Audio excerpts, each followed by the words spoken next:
from Russia back in 2022 with the potential use of tactical nuclear weapons. So we cannot set it to the side and only rely on conventional forces, thinking about potential scenarios in the future. Good morning. So today I will attend the Foreign Affairs Council on the topic of Ukraine. The pace of peace negotiations has accelerated, and this is good.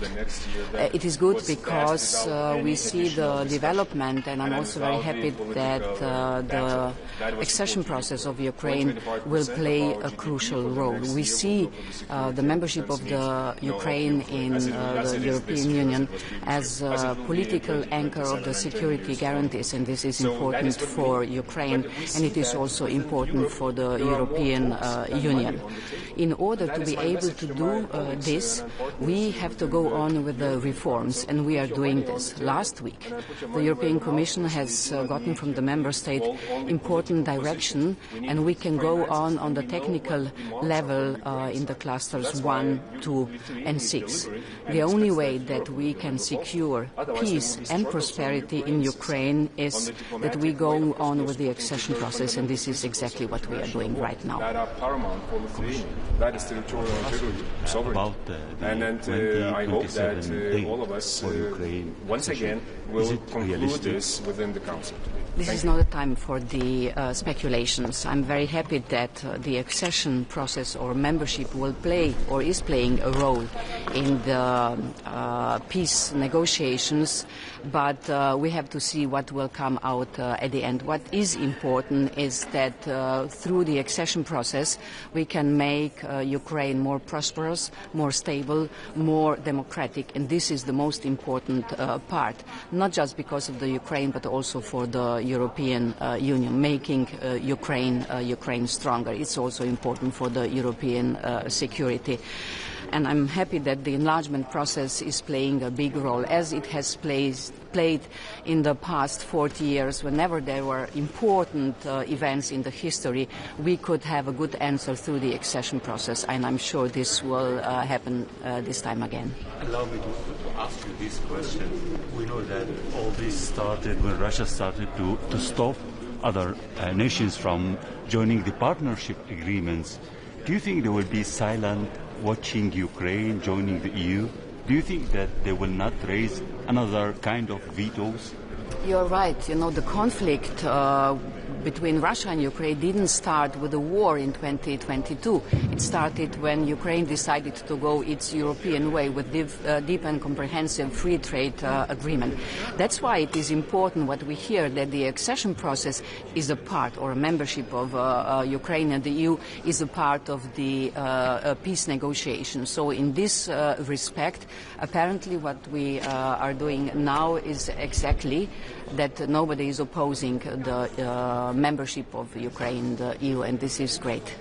Madam Kos, starting without actually opening the negotiations clusters, the negotiations with the Ukraine, does this mean that this applies to Moldova as well? Can we expect anytime soon a decision in this regard? It will happen today, yes, indeed.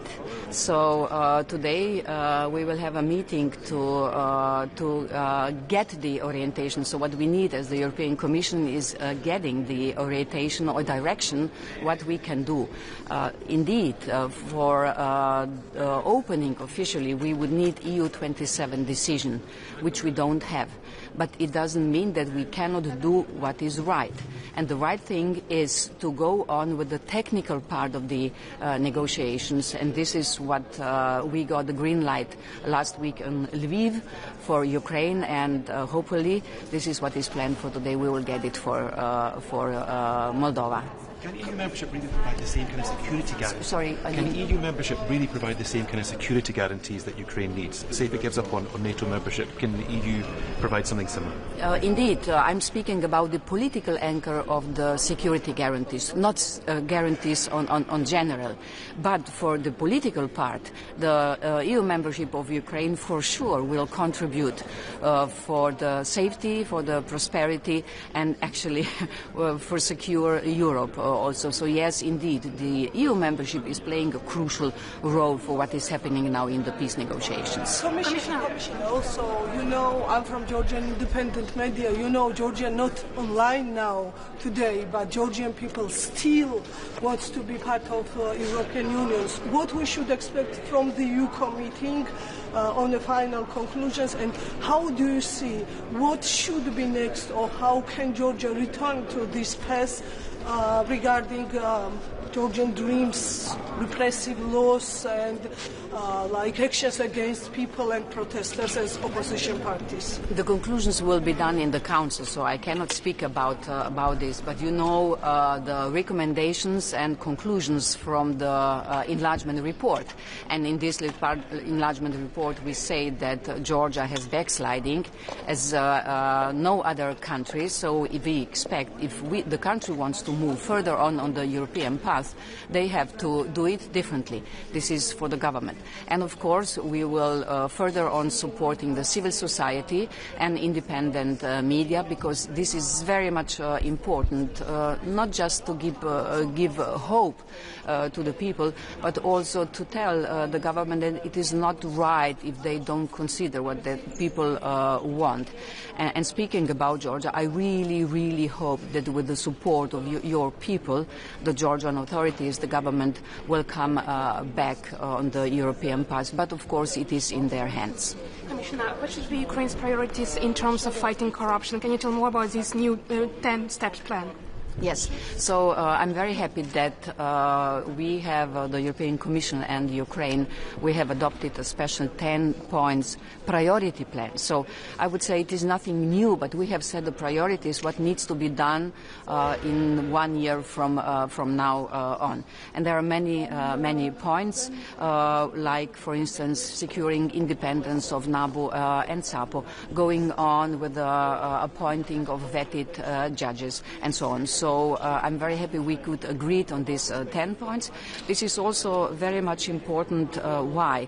We are in the time that we have provided the money to Ukraine. The reconstruction will not be possible without the private money, without the companies. In order to be able to get enough interest from the private companies to invest in Ukraine, to take part of the reconstruction, we definitely need a secure environment, kind of legal certainties, and this can only happen if the companies, everybody will believe that Ukraine is safe to invest. And the anti-corruption measures are exactly doing, not just, but are doing this. Commissioner, one more question about Ukraine. I understand this is a matter of discussion. You will discuss it today, but I'm confident that you have some points in your minds how to do this accession by 2027 for Ukraine. Could you clarify what exactly will you discuss today? For the time being, I can't tell more, but what is important is that Ukraine can go on with doing the reforms.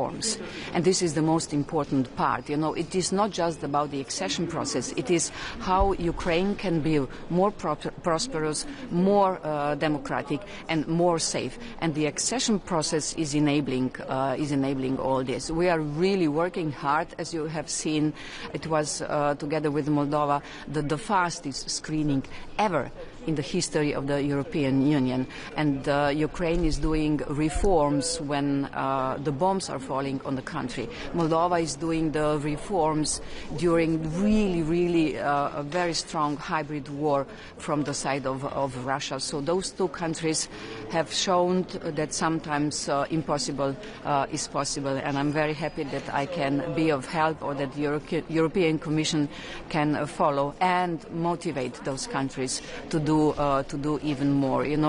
I am a child of communism and then entering into the EU as my country, and I sometimes today feel the same energy when I visit Ukraine or Moldova. There is a special energy there where the people, the government, the parliament, everybody is working on the accession process, and this is what we need. Thank you very much. Thank you. Have a nice day, ladies. Ir mus tiesiogiai liečiančius aktualiai